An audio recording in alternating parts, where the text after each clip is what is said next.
सुनील तटकरेंसह प्रफुल्ल पटेलांनी शरद पवारांची भेट घेतल्याची माहिती पटेलांनी मागितली होती वेळ मात्र तटकरे अचानक भेटीसाठी पोहोचले। पार्थ पवारांची तक्रार केल्याची पवारांच्या वरिष्ठ नेत्यांची माहिती।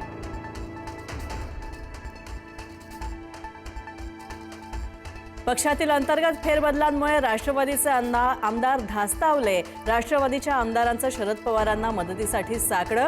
बदलणाऱ्या राजकीय समीकरणांमुळे आमदारांमध्ये अस्वस्थता।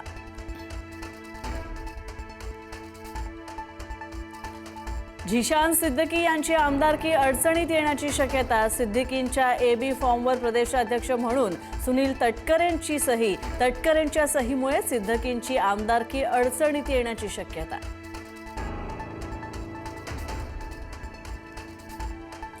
पार्थ पवारांनी घेतली मुख्यमंत्री देवेंद्र फडणवीसांची भेट। काल रात्री वर्षा निवासस्थानी जाऊन घेतली फडणवीसांची भेट। पार्थ पवार आणि फडणवीसांच्या भेटीचं कारण गुलदस्त्यात।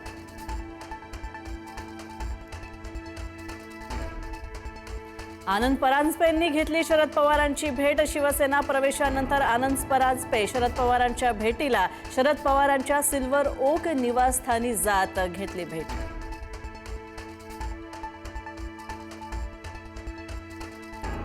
नीट पेपर फुटी प्रकरणी पुण्यातील प्राध्यापक मनीषा मांढरेला अटक। मांढरेला 14 दिवसांची सीबीआय कोठडी। मनीषा मांढरे नीट पेपर फुटी प्रकरणातील सूत्रधार असल्याची सीबीआयची न्यायालयात माहिती।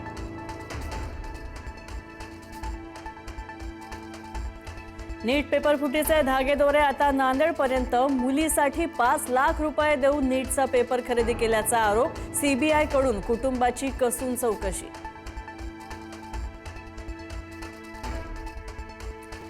पेट्रोल दरवाढीच्या विरोधात मनसे झाली आक्रमक। मुख्यमंत्री फडणवीसांच्या दौऱ्याच्या पार्श्वभूमीवर पुण्यामध्ये मनसेचं आंदोलन। पोलिसांकडून मनसे कार्यकर्त्यांची धरपकड।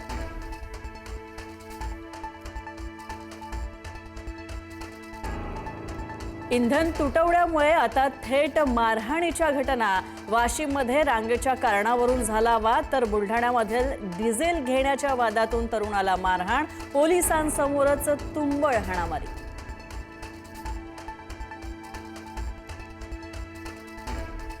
गोकुळच्या गाईच्या दुधाच्या दरात 2 रुपयांची वाढ। 21 मे पासून गोकुळचं गाईचं दूध महागणार। म्हशीच्या दुधाच्या दरामध्ये मात्र दरवाढ नाही।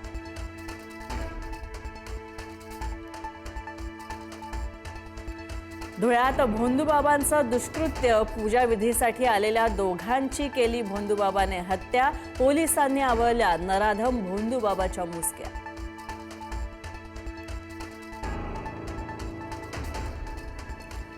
अखेरच्या टप्प्यामधला हापूस आंबा स्वस्त। सुरुवातीला प्रति डझन 1800 ते 2200 रुपयांना असलेला हापूस आंबा आता 500 रुपयांवर घसरलेल्या दरांमुळे सर्वसामान्यांच्या ताटामध्ये हापूसचा गोडवा।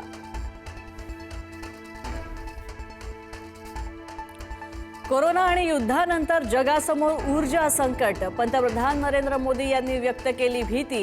हे दशक संकटांचं दशक बनलंय। जगातील मोठी लोकसंख्या गरिबांच्या दलदलीमध्ये अडकू शकते। मोदींचं विधान।